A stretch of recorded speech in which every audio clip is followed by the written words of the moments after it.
In the world of software development, we have to trust our tools. It's just part of the job. But what happens when that trust is completely weaponized? Well, today, we're going to break down an incredibly sophisticated attack that turned the official GitHub Desktop app into a Trojan horse, tricking developers by using their own trusted workflows against them. I mean, that's a pretty chilling thought, right? This entire campaign is built on that one single terrifying question. It turns our reliance on official-looking software into the attacker's biggest weapon. All right, so here's our game plan for today. First, we'll talk about how this trusted tool was betrayed. Then, we're going to dissect the attacker's playbook, step by step. We'll uncover a really sneaky trick called repo squatting. Then, dive deep into the malware's cleverest secrets.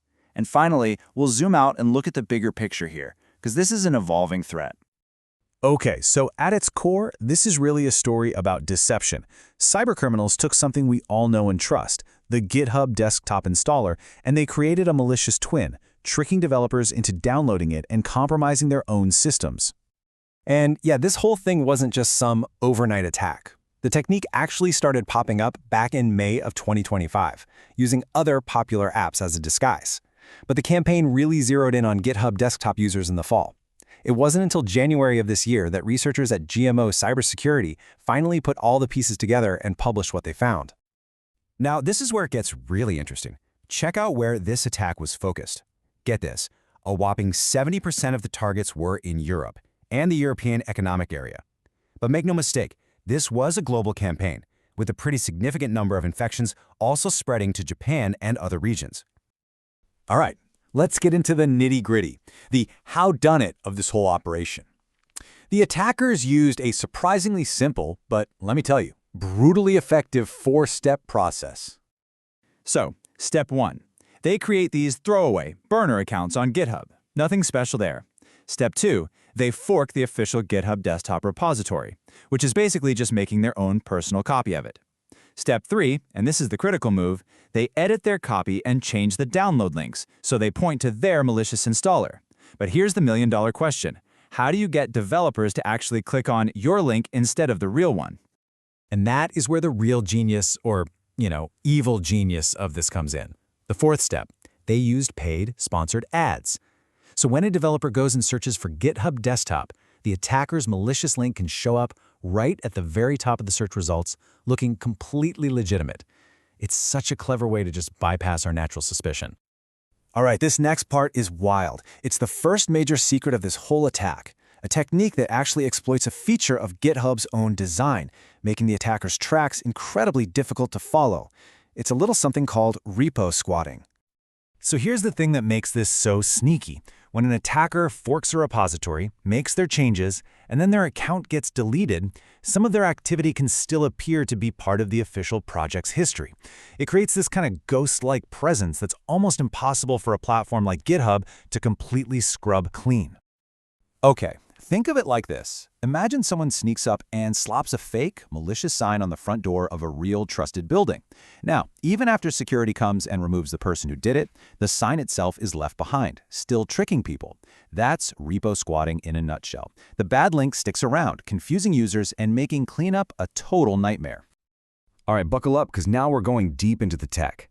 The deception didn't just stop with the download link. Oh no, the malware itself is an absolute master of disguise, and it uses some incredibly sophisticated tricks to hide from the very people who are trying to figure it out.